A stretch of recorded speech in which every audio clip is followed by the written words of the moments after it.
Sponsored by Southwest Pools and Spas.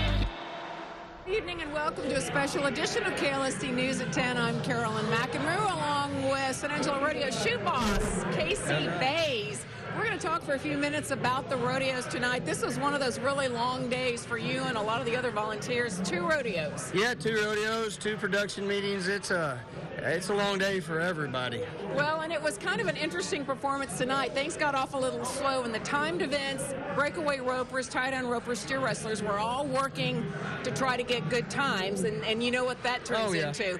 But on the rough stock side, we saw 2 of the second highest rides, both in saddle bronc and in bull riding. T. Parker from Winnie, Texas, near Houston, had an 86.5, and he's in second place now. Yeah, absolutely. And that kid rides great. He's been to the NFR, and there were several guys out tonight that I told Pete Carr earlier in the day, before tonight, I said it's going to be a really good bull ride, and had the potential to with the guys that were out. Well, this was one of the best bull riding nights we've seen. In fact, 3 more guys qualified. Up until now, they're all having a hard time staying on for 8 seconds, but we have 11 qualified rides in bull riding. Oh, yeah, and you can run the same guys on the same bulls the next day, and maybe they bucked off of them, the first day, and they ride them all the next day. You just never know. But there's a lot of hands in the bull. The bulls are just outstanding. Well, a lot of people probably already know you're a retired bull rider yourself, Casey, and you can give us some insight into what it's like and what these guys are going through with bulls these days.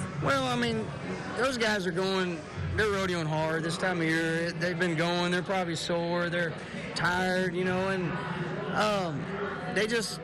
you just never know. I mean, they go out there and it's a job. They get on every day. So, I mean, sometimes it works, sometimes it doesn't. It's been interesting to see the bulls. Some of them are smaller, some are larger. A lot, when years ago, Brahma bulls were the bulls used for bucking, but we're seeing some of that Brahma and some of Pete's stock. It's kind of coming back. There was some years there that I felt like the bulls got too small, and the breeding, and which I hated small bulls. I'd rather got on a bigger bull back in my day. But why? What's the difference? I just felt like I could get a hold better, and the little bulls kind of get out from under you a little more. They're a little quicker, but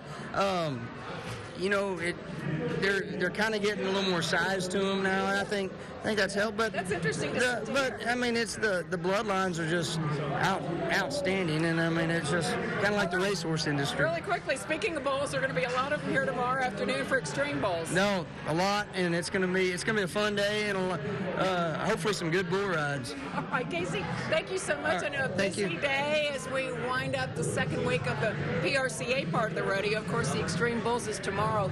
We'll be back in just a few minutes to show you some of the highlights of tonight's performance.